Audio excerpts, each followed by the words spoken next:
Really excited about this part of our lecture series for corporate entrepreneurship resources. This one is very much a startup tactic, a startup tool, customer discovery. And there's a lot of ways to do customer discovery. It's essentially a series of interviews where you're going to collect data and identify a solution. What's unique about it is you never talk about your solution. All you do is talk to people about their problems, and people love talking about their problems. One of the interesting things is, this idea of an entrepreneur, of somebody who comes up, who has this Eureka Moment, and they discover a problem for themselves, and they solve it, and then they can sell it. That's a real fallacy. It's not really true because it tells you nothing about the market or if the market will buy. It's far better to solve someone else's problem than your own, because somebody else will pay for it. All right, so with that, we're gonna jump into customer discovery. These slides are based off Justin Wilcox's video, What Do You Ask? It's an incredible series. And John Austin from NC Idea would share this with his cohorts in their accelerator. It's the best formula I've seen. So we're gonna share it. If you wanna learn more from Justin Wilcox, it's linked here. So we're gonna run through some of the slides, and then we're actually gonna workshop a customer discovery interview with Intern Ron. He's clapping, waving over there. So remember, why you need to do customer discovery? Because it's better to solve someone else's problems than your own, obviously, because you wanna fall in love with the problem, not the solution. One of the other kind of big things you hear about in entrepreneurship is being, somebody used to tell you your baby is ugly. You're not gonna get that so much if you start with the problem. Solving a problem as opposed to trying to put forth a solution is a far better path to market. You're gonna do 50 to 100 of these interviews. That sounds like a lot, but you'll see it's worth it. From our first interview example, you'll see how quickly these things add up. Over time, as you do these interviews, trends will emerge. Commonalities, common values, common emotions, quotes, testimonials. These are the things that are gonna line up the great product for you, and not just what product you need to create, but the language you need to use. The emotional, behavioral, attitudinal language you're getting in your interviews will become your sales material. Keep that in mind. So there's a handful of rules when it comes to customer discovery. First, don't pitch.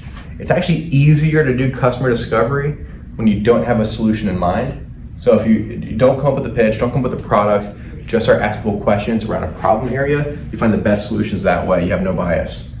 Ask open-ended questions. You don't want yes, no's. Again, you want interviews, you want quotes, you want big value statements. You're not gonna get there asking yes, no statements, yes, no questions.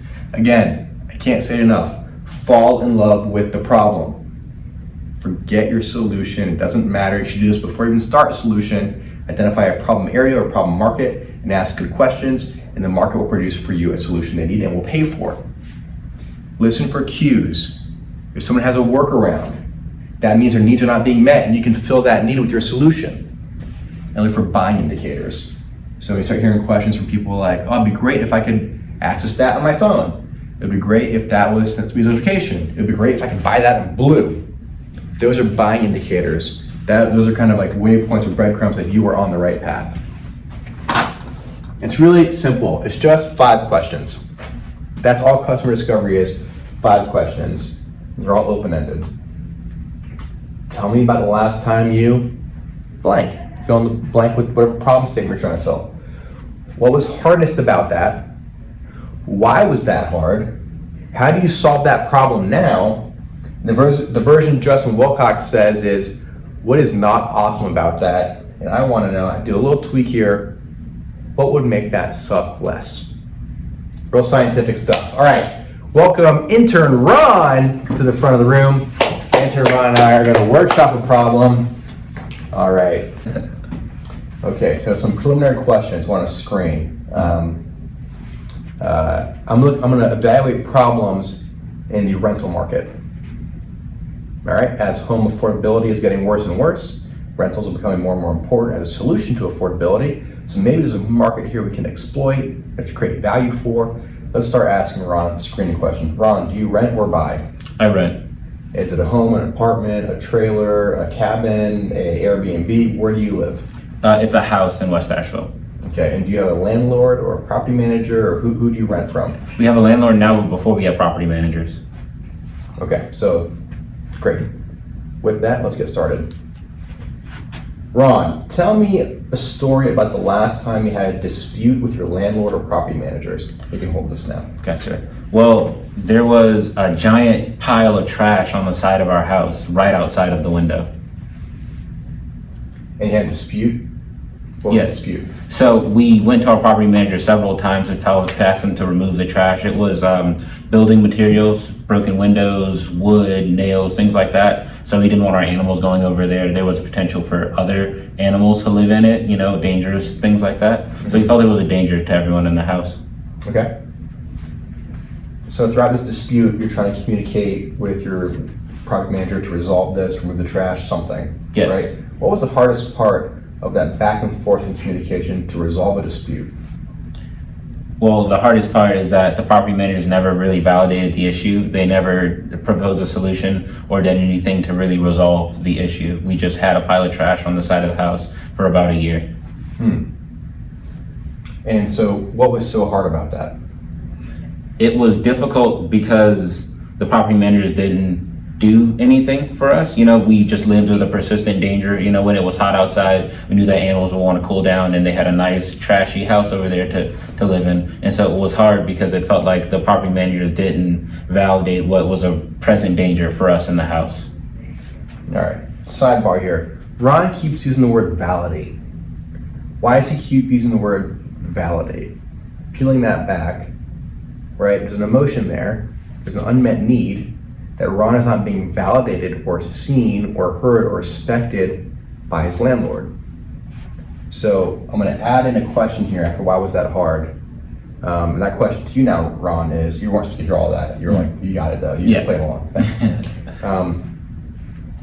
Picture all this trash, bulk materials, bulk stuff. You can't just put it in the dump. It's clearly the landlord's responsibility to clear that out of the way. Obviously, they're not resolving it. How did that make you feel? That made us feel unimportant to the landlord for an issue that we thought was very important and didn't get dealt with for more than a year of asking for it to be dealt with. It made us all in the house feel unimportant to the property managers. Sidebar again. So now my spidey sense is tingling big time, right? I have someone who's paying for a service who feels unimportant, unvalidated, likely disrespected, and they're paying a premium for a house. So I'm already starting to see all these connections, right? So maybe Ron needs some dispute resolution tools. Maybe the property manager needs a better communication tracking system. Let's keep going and see how they solved it, and we'll make it suck less to see what other solutions are available to this market. So, was that problem resolved? Yes, the problem was resolved. Tell us how that problem got resolved. That problem got resolved when our neighbor, who is a homeowner of the house next to us, threatened the property managers with a civil suit with the city. And when that happened, then the property managers would quickly remove the trash. So did they actually ever go to court, or was there emails, was it phone calls, were you CC'd? Tell us a little more about how it got fixed. Well, it was handled all between the next door neighbor and the property managers. I think once the threat went out, they responded pretty quickly because they knew there was someone serious on the other side of the line that could deal with the problem in a different way if they never dealt with it.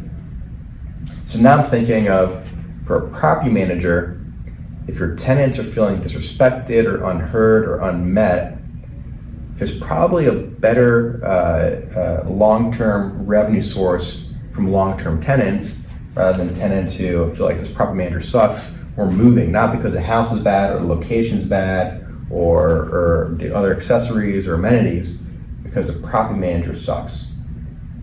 Cool. Yes. And it got resolved, again, I'm sure I'm hearing you right, by a neighbor threatening a civil suit, right? A neighborly homeowner.